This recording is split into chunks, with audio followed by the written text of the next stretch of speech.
Continuamos en la mesa de entrevista de Focos. Hoy nos acompaña a través de una videollamada el doctor Manuel Alcántara, catedrático de la Universidad de Salamanca, sociólogo y doctor en ciencias políticas. Además, es especialista en política latinoamericana. Doctor Alcántara, bienvenido a Focos. Muchas gracias, bien hallados. En El Salvador llevamos unos meses de choques entre órganos del Estado. Mientras unos nos dicen que la gobernabilidad está en riesgo, el presidente Bukele se queja de que no lo dejan gobernar. ¿Cómo deberíamos entender la gobernabilidad en una democracia? Bueno, lo primero es que la definición de gobernabilidad es una definición muy simple. Es las condiciones favorables para la acción del gobierno. Es muy simple, pero a la vez muy laxa, ¿no? Es decir, significa que un gobierno tiene que tener unas condiciones para poder gobernar. Estas condiciones pueden ser de tipo institucional, pero también pueden ser de tipo individual, personal o incluso de tipo coyuntural. ¿Qué pasa en El Salvador y qué elementos institucionales hay para entender un escenario a priori de ingobernabilidad? Y no me refiero a algo concreto, sino algo en teoría. Primero, hay un calendario electoral extraño. ¿Por qué digo extraño? El Salvador es uno de los poquísimos países de América Latina que mantiene elecciones legislativas y presidenciales en tiempos distintos. Esto significa que la natural concomitancia que pudiera darse en esos dos poderes surgidos del mismo acto electoral no se da. Tenemos un presidente elegido en un determinado momento y un congreso, una asamblea elegida en otro momento. Esa es una cuestión muy objetiva, muy clara. La segunda cuestión, ya es más compleja, es que El Salvador venía arrastrando una crisis de representación política muy seria con el descrédito de los partidos políticos.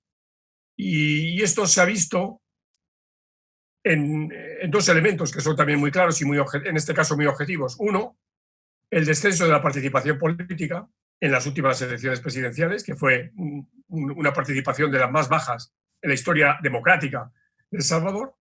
Y segundo, un deterioro de los partidos políticos que llamamos tradicionales. En este caso me refiero a los dos grandes partidos sobre los que la vida política salvadoreña ha descansado en los últimos, en el último cuarto de siglo, ¿no? Por un lado Arena y por otro lado el FMLN. Ambos partidos estaban muy deteriorados, la gente se había alejado de ellos, había volatilidad electoral y tampoco la gente se identificaba con ellos. Entonces, estos dos escenarios, por un lado el escenario institucional y por otro lado el escenario, podríamos decir, de la coyuntura, precipitan un resultado político que hace llegar a una figura, a la presidencia, que si bien no es un outsider en el sentido técnico de la palabra, porque outsider en el sentido más técnico de la palabra es alguien que viene absolutamente de fuera del mundo político, mientras que el entonces candidato Bukele no venía de fuera del mundo político porque había sido, como bien conocen, alcalde de dos municipios del país. Entonces no era un outsider, pero era un outsider en el sentido de que era alguien sin maquinaria política. Entonces esto complica el escenario de manera radical, ¿no?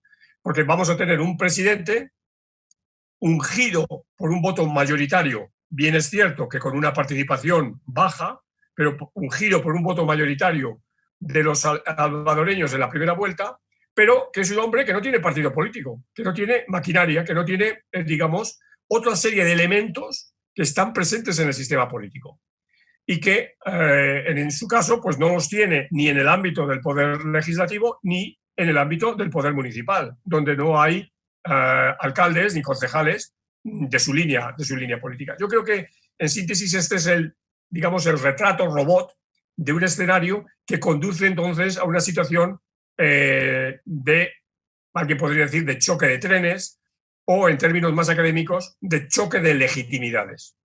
Bueno, tenemos ya este contexto institucional. Estamos a unos meses de las elecciones de 2021, pero hoy por hoy tenemos esa configuración legislativo-ejecutivo que se oponen. ¿Cómo se resuelve este choque de legitimidades? Bueno, hay que tener en cuenta una cosa, que en la vida hay cosas que no se pueden resolver y que no se pueden resolver fácilmente, ¿no? Porque dependen de, diríamos, entre comillas, la buena voluntad de las partes, etcétera. Y eso en el mundo real, en el mundo, no solo en el mundo de la política, en el mundo es complicado, ¿no? Es decir, el conflicto está muy presente en la historia de la humanidad y este es un ejemplo de un conflicto muy claro. Ahora, ¿qué vías hay para, digamos, encauzar este problema?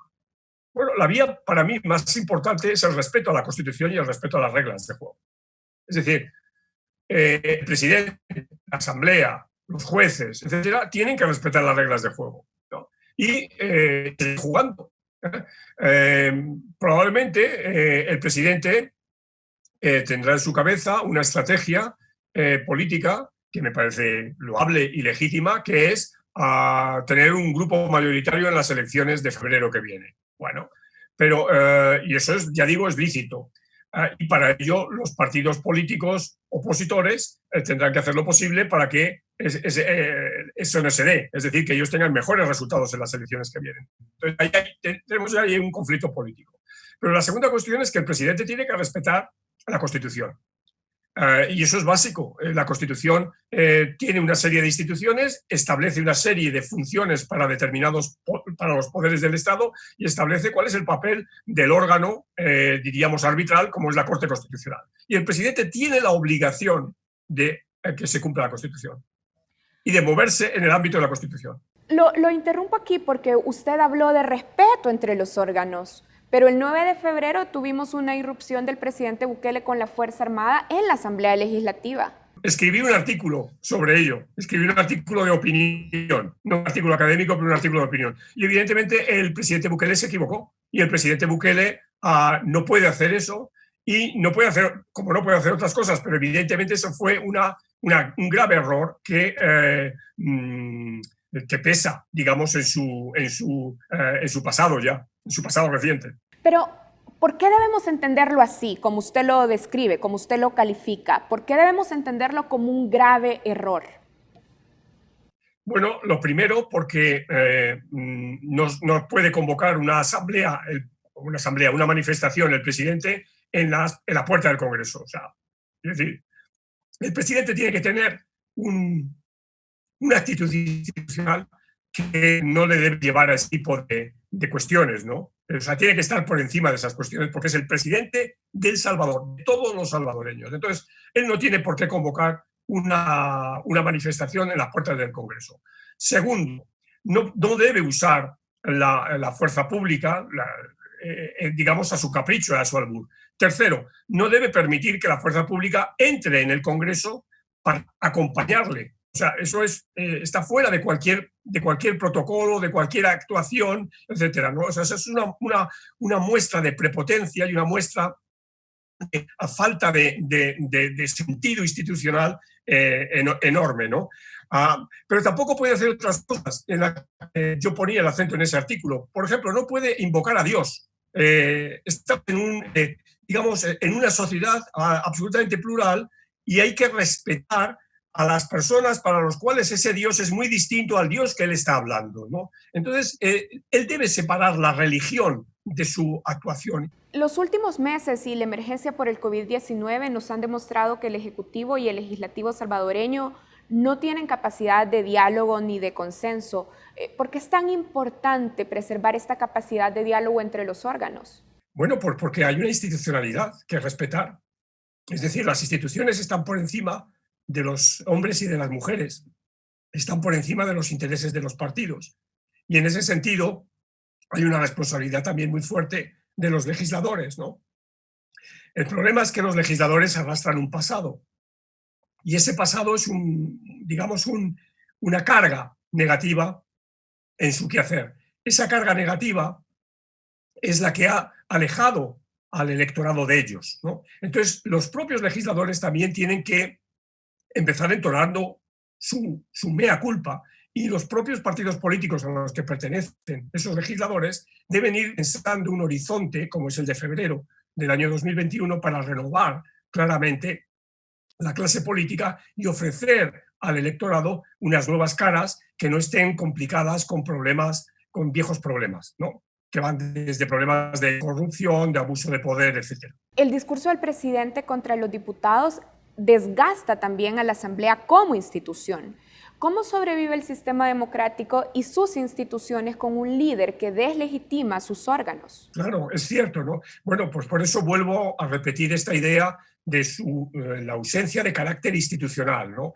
Yo creo que el presidente no es consciente de lo que significa llevar la banda presidencial, la banda con la bandera del país, y el hecho de ser el presidente de todos los salvadoreños, ¿no?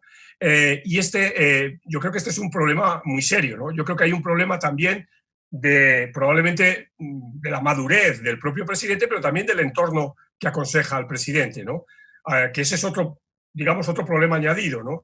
El hecho de no contar con con un grupo político experimentado, medianamente sólido, medianamente conocedor de la política y de las reglas del juego de la política, y sin embargo está rodeado por un clan familiar, por intereses familiares, etcétera, juegan en contra del presidente Bukele. El presidente Bukele es el presidente de El Salvador y él podría estar rodeado como asesores de los mejores juristas o de los mejores economistas del país, que los tiene, o de los mejores politólogos o de los mejores ingenieros, ¿no? Y sin embargo el presidente Bukele se hace rodear de su entorno familiar, de su clan familiar. Esto creo que también es un error que perjudica enormemente su andadura política. De acuerdo, vamos a hacer una pausa aquí y ya continuamos con esta entrevista con el profesor Manuel Alcántara.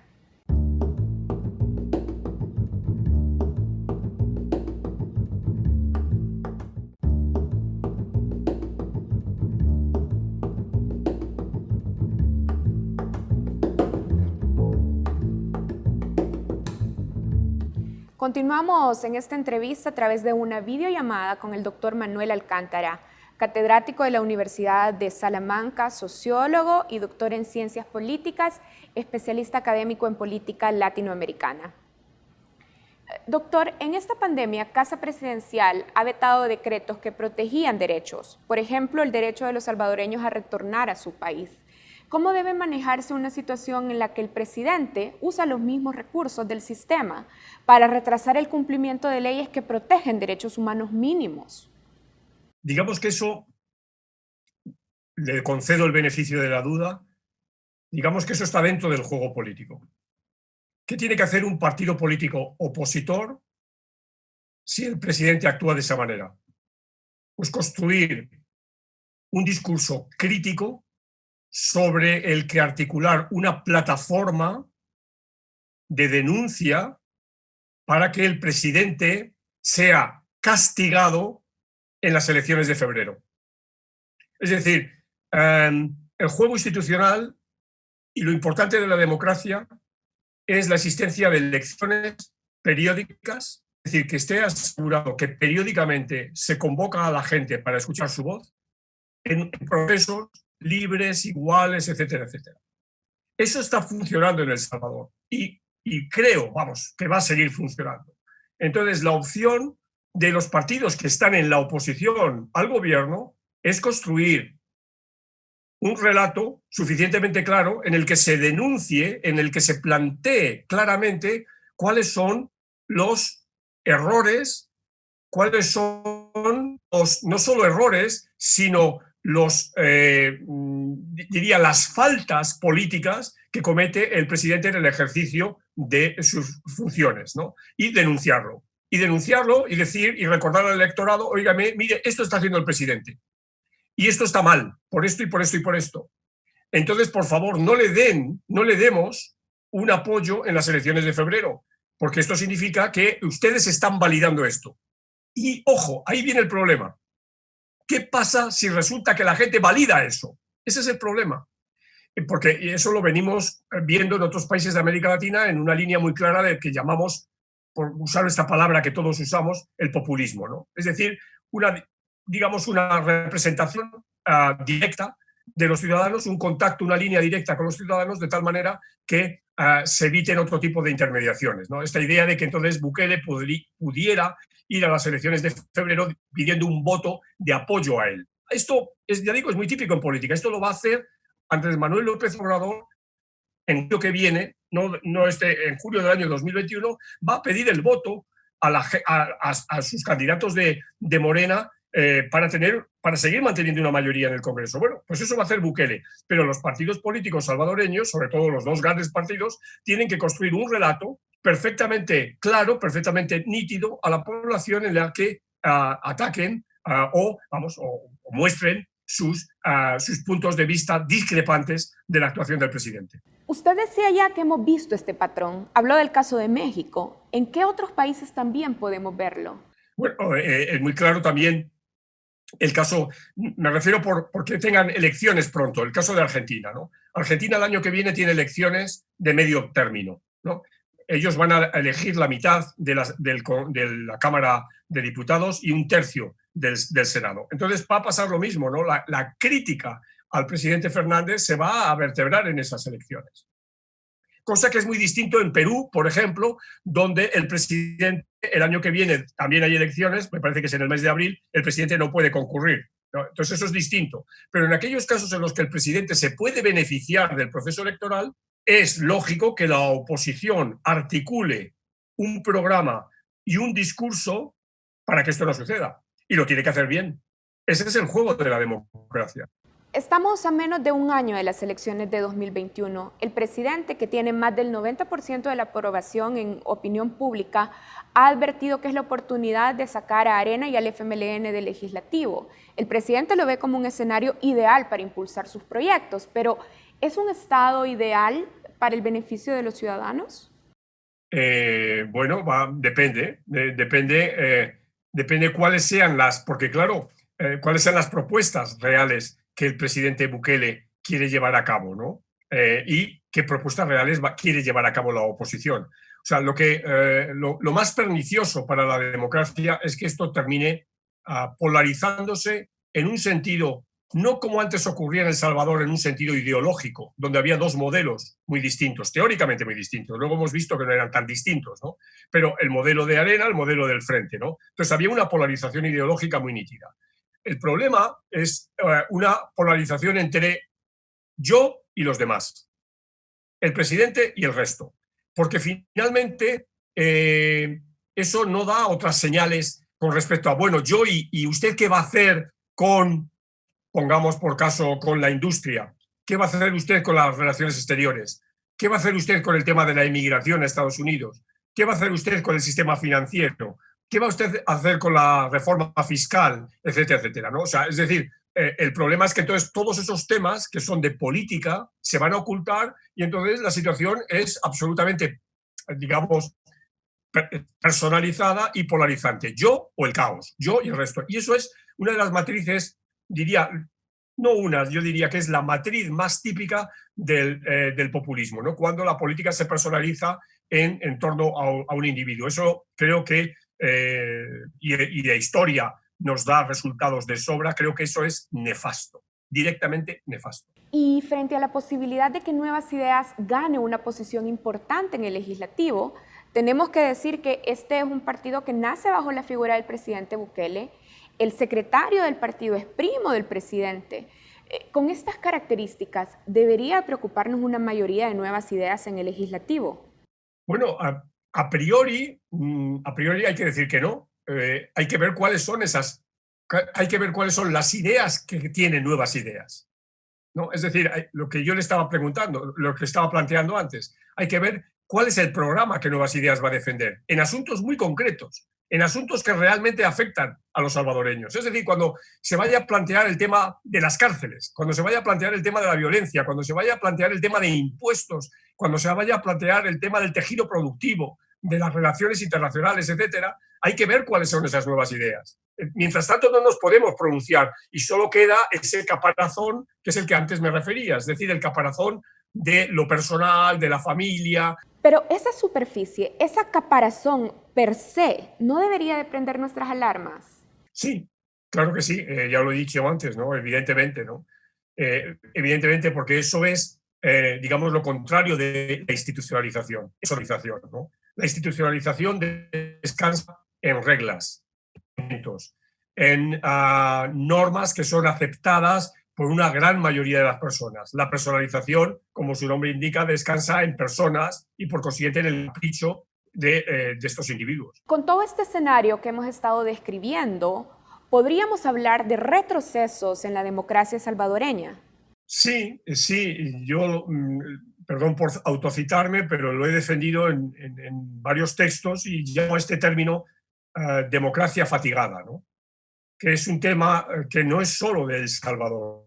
No se trata de que sea mal muchos y consuelo de ya sabemos quién, sino que es un tema que es bastante generalizado. Es un tema que yo no soy especialista de Europa, en Europa, pero se ve en Europa este problema y sí soy especialista en política comparada latinoamericana y en América Latina es muy claro que el escenario es de democracia fatigada. Hay una fatiga de la democracia que se viene dando, por lo menos desde, yo diría, desde mitad de la década pasada, desde más o menos el año 2015, coincide con varias cosas, no coincide, por ejemplo, desde la perspectiva económica, pues con unas economías que no han terminado de recuperarse definitivamente después del gran trauma de finales de la primera década del presente siglo, pero también tiene que ver con cambios en los hábitos de cada uno de nosotros, en este mundo o en esta era exponencial en la que vivimos,